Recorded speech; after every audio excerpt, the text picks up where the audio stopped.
বিশ্বের সবথেকে বড় ফ্রি ফায়ারের মঞ্চে এবার প্রতিনিধিত্ব করবে team red Hawks. Free fire sports world cup 2025 এবং আমাদের ছেলেরা এবার মুখোমুখি হবে সেই সব কিংবদন্তি বিশ্বজয়ী স্কোয়াডদের, যাদের গেম প্লে আর ট্যাকটিক্স এবং প্রতিভা পৃথিবী সেরা। আজকে এই ভিডিওতে আমরা জানবো কত বড় চ্যালেঞ্জ অপেক্ষা করছে টিম রেড হক্সের জন্য এবং কেমন হতে পারে তাদের বিশ্ব মঞ্চের লড়াই। কারণ আমরা জানি বিশ্বের সব বাঘা বাঘা দলগুলোর বিপক্ষে লড়াই করবে আমাদের টিম আরএইচকে। সেই 2021 সাল থেকে এখন পর্যন্ত একবারই সুযোগ হয়েছে ইডব্লিউসি তে অংশগ্রহণ করার। আমরা অবশ্যই তাদেরকে নিয়ে অনেক আশাবাদী, কিন্তু তারপরেও আমাদের জানা উচিত তাদের জন্য কোন টিমগুলা থ্রেট হতে পারে এবং তাদের জন্য কোন ব্যাপারগুলা চ্যালেঞ্জিং হতে পারে। অতএব আজকের ভিডিওটা অনেক ইন্টারেস্টিং হতে যাচ্ছে। যারা যারা এখনো সাবস্ক্রাইব করনি জলদি করে সাবস্ক্রাইব করে ভিডিওতে একটা লাইক দিয়ে চলো ভিডিও শুরু করি। আমরা জানি এবারের ইডব্লিউসি তে টোটাল অংশগ্রহণ করেছে 18টা দল, যারা কিনা বিভিন্ন দেশ থেকে অংশগ্রহণ করেছে এবং এই প্রত্যেকটা দলই ডেফিনেটলি লড়াই করবে ইডব্লিউসি চ্যাম্পিয়ন হবার জন্য। তবে আমরা জানি এখানে চ্যাম্পিয়ন হবে মাত্র একটা দলই। কি হবে সেই দল? আরএইচকে কি পারবে নাকি তাদের স্বপ্ন ভেঙে চুরমার হয়ে যাবে? তোমরা অনেকেই হয়তোবা জানো ইডব্লিউসি রোড ম্যাপ সম্পর্কে, বাট তারপরও আমি তোমাদেরকে বেসিক একটা ধারণা দিতে চাই। যারা জানো না তাদের জন্য ব্যাপারটা অনেক সহজ হবে। আমরা জানি এখানে টোটাল 18টা দল অংশগ্রহণ করেছে, টোটাল 3টা গ্রুপে। প্রথম খেলা অনুষ্ঠিত হবে 16 তারিখ, যাকে বলা হয় নক আউট স্টেজ। এই 18টা দল টোটাল 6টা ম্যাচ খেলার সুযোগ পাবে। যে 12টা দল বেস্ট পারফর্ম করবে তারা নক আউট স্টেজ পার করে চলে যাবে নেক্সট স্টেজে। পয়েন্ট রাস্ট স্টেজের খেলা শুরু হবে। এখান থেকে যারা ভালো পারফর্ম করবে অর্থাৎ যারা টপে থাকবে তারা একটা এক্সট্রা পয়েন্ট পাবে। এরপর তারা পরবর্তী সময় গ্র্যান্ড ফাইনাল খেলবে, যেটা অনুষ্ঠিত হবে 20 জুলাই। কিন্তু এখানে কোনো নির্দিষ্ট পরিমাণে ম্যাচের সংখ্যা বলা নেই, অর্থাৎ এখানে প্রত্যেকটা দল খেলবে 80 পয়েন্টের জন্য। যখন 80 পয়েন্ট হয়ে যাবে তারপরেই অ্যাক্টিভ হয়ে যাবে চ্যাম্পিয়ন রাশ। এবং এই চ্যাম্পিয়ন রাশের রুলসটা আমাদের সবার জানা। চ্যাম্পিয়ন রাশ যাদের অ্যাক্টিভ হবে তাদের মধ্যে যে কেউ বুয়া করলেই তারা চ্যাম্পিয়ন হয়ে যাবে। ইডব্লিউসি প্রাইস পুল $1 মিলিয়ন, অর্থাৎ $10 লাখ। এবং এখানে যারা চ্যাম্পিয়ন হবে তারা পাবে $3 লাখ। যারা রানার আপ হবে তারা পাবে $1,80,000। যারা থার্ড হবে তারা পাবে $1,20,000। যারা ফোর্থ হবে তারা পাবে $80,000। এরপরে 60, 50, 40, 35, 30, 25, 20, 15, 10, 9, 8, 7, 6, 5। ব্যাপারটা অনেক ইজি, বাট আসলে টিম আরএইচকে এর জন্য ব্যাপারটা এতটাও ইজি না। টিম আরএইচকে বাংলাদেশে যেভাবে ডমিনেট করেছে, বাংলাদেশে যেভাবে অসাধারণ পারফর্ম করেছে, ঠিক একইভাবে কি পারবে ইডব্লিউসি তে পারফর্ম করতে? চলো তার আগে তোমাদেরকে কয়েকটা টিম সম্পর্কে আমি একটা ধারণা দিতে চাই। প্রথমত আমি বলতে চাই অন্যতম সব থেকে বেস্ট একটা টিম বলতে পারো টিম ফ্যালকন, যারা কিন্তু চ্যাম্পিয়ন এবং তারা কিন্তু দুর্দান্ত শর্ট রেঞ্জে গেম প্লে করে। তাদের যে থ্রাশিং অ্যাবিলিটি সেটা এক কথায় অসাধারণ।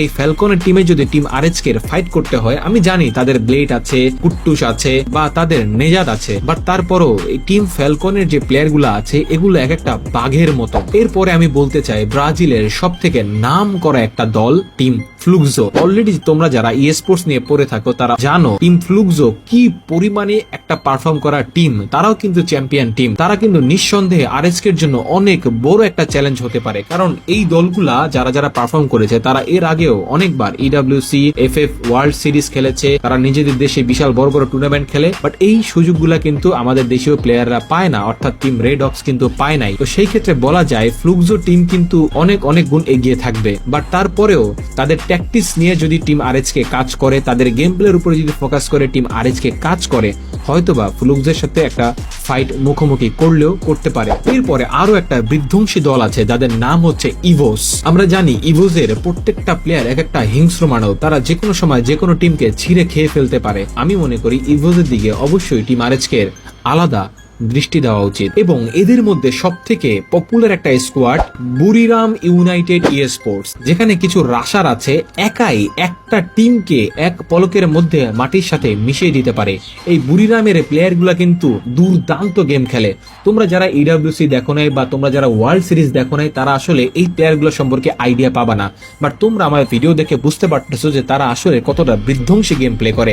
তাদের মুভমেন্ট তোমরা দেখো, তাদের স্ট্র্যাটেজি তোমরা দেখো, তাদের স্পিড তোমরা দেখো, তাদের রোটেশন তোমরা দেখো, এক কথায় তোমরা মুগ্ধ হয়ে যাবে। এবং আমি তোমাদেরকে দিন শেষে একটা কথা বলতে চাই, এখানে যতগুলা টিম আসছে প্রত্যেকটা টিমই কিন্তু তাদের নিজেদের দেশকে ডোমিনেট করে এসেছে, এবং এখানে কোনো টিমকেই কিন্তু ছোট করে দেখার কোনো সুযোগ নেই। তারা প্রত্যেকটা টিমই কিন্তু সেইভাবে ক্যাপেবল, বাট তারপরেও দিন শেষে যারা ট্যাকটিক্সের দিক দিয়ে এগিয়ে থাকবে, দিন শেষে যারা ফায়ার পাওয়ারের দিক দিয়ে এগিয়ে থাকবে, তারাই কিন্তু আলটিমেটলি চ্যাম্পিয়ন হবে।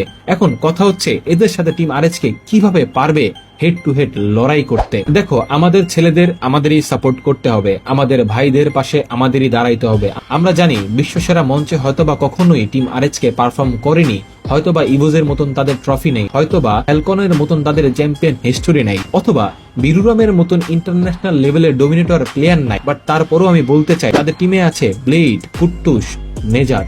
তাদের উপরে আমাদের ভরসা রাখতে হবে, তাদের উপরে আমাদের আস্থা রাখতে হবে। তারাও কিন্তু বাংলাদেশ সেরা স্কোয়াড, তারাও কিন্তু বিশ্বসেরা হতে পারে, তাদেরকে আমাদের সাপোর্ট দিতে হবে। এইভাবে কখনোই বলা সম্ভব না যে টিম আরএচকে সবাইকে মেরে দিবে, অথবা টিম আরএচকে খুব বাজেভাবে মাইর খাবে। কারণ বড় বড় মঞ্চে প্রত্যেকটা টিমে এক একটা মনস্টার, কে কোন সময় জ্বলে উঠবে, টুর্নামেন্ট থেকে এলিমিনেট করে দিবে, সেটা কিন্তু এইভাবে বলা সম্ভব না। আমার এই ভিডিওটা বানানোর উদ্দেশ্য হচ্ছে তোমাদেরকে এটা দেখানো যে তাদের বিরুদ্ধে যে টিমগুলা খেলবে তারা কতটা ভয়ঙ্কর, কতটা বিধ্বংসী, কতটা চ্যালেঞ্জিং হতে পারে টিম আরএচকে এর জন্য। অনেকক্ষণ হলো টিম নিয়ে কথা, এবার চলো তোমাদেরকে একটু প্লেয়ার নিয়ে কিছু বলি। প্রথমে আমি বলতে চাই ওয়াসানার কথা। তোমরা জানো ওয়াসানা কি লেভেলের গেম প্লে করে।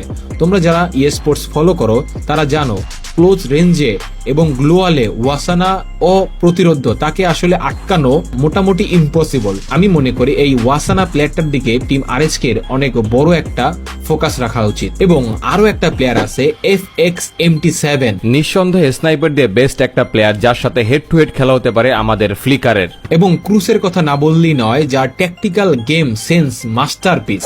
এই সমস্ত প্লেয়ার গুলাকে আটকাতে হলে বুঝতে পারতেছো টিম আরএচকে কি লেভেলের গেম প্লে দিতে হবে। টিম আরএচকে এর জন্য যেমন বড় বড় টিমগুলো একটা চ্যালেঞ্জ, প্লেয়ার গুলো একটা চ্যালেঞ্জ, তেমনি তাদের জন্য আরো একটা বড় চ্যালেঞ্জ আছে ডিভাইস।